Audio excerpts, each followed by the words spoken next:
Jesús llegó a Cafarnaúm y el sábado siguiente fue a la sinagoga y se puso a enseñar. Los oyentes quedaron asombrados de sus palabras, pues enseñaba como quien tiene autoridad y no como los escribas.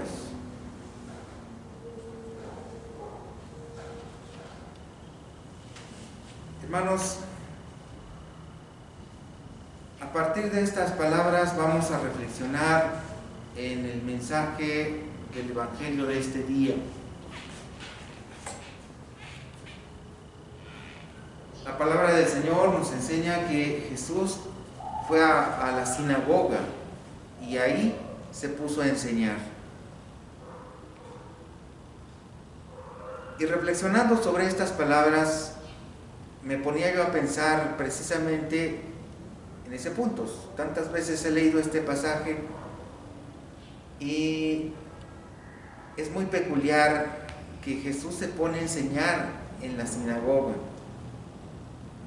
En tiempos de Jesús había muchos maestros,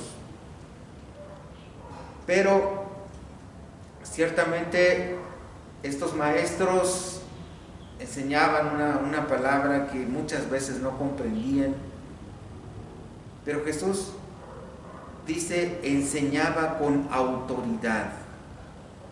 Y la palabra autoridad tiene dos sentidos.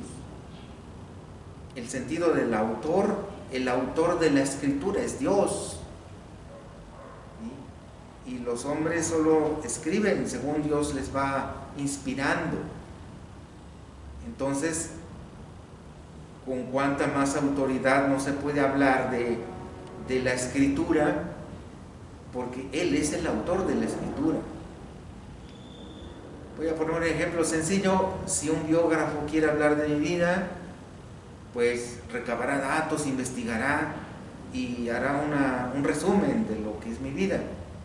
Pero el único que pueda hablar con autoridad de mi propia biografía, pues sería yo, que les explique cada cosa y cada detalle y puede decir, esto por aquello y por esto, De la misma manera Jesús enseña con autoridad, porque Él es el autor, Él es el poseedor de este mensaje, aquel que se presenta precisamente de esta manera como aquel que es el origen de la escritura. Entonces habla con autoridad, en el sentido de autoría, ¿sí? Y al explicar la escritura ya nos presenta la claridad de lo que Dios mismo quería revelar. Hay veces que de repente la mano humana por ahí le añadió de su piquito, ¿sí? Y eso posiblemente hizo que en algún momento no fuera tan clara la palabra del Señor. ¿Por qué? Porque el ser humano le añadió algunas cosas. Y será importante comenzar concluyendo, hermanos. Jesús no solo enseña con palabras, Jesús enseña con su vida. Jesús es un maestro de vida y Él enseña con su vida, con sus ejemplos, con sus gestos, con sus señales.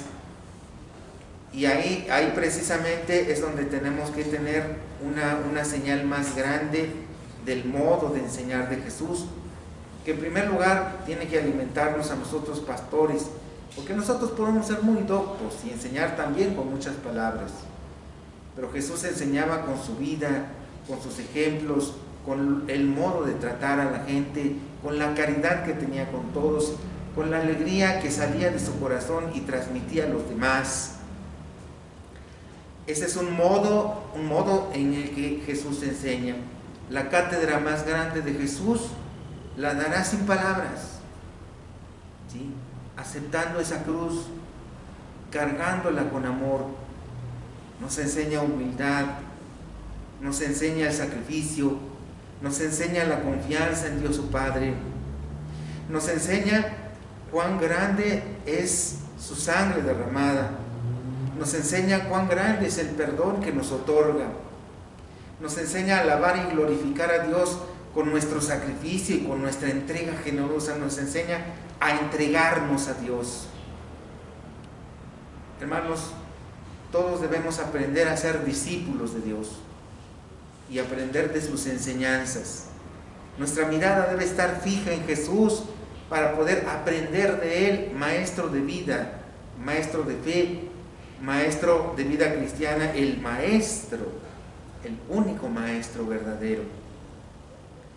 Pues que al escuchar este mensaje de la palabra, podamos nosotros también reconocernos como discípulos y poder decir: Señor, aquí estoy sentado para escuchar tus palabras de vida, dame vida eterna, dame los dones de tu gracia.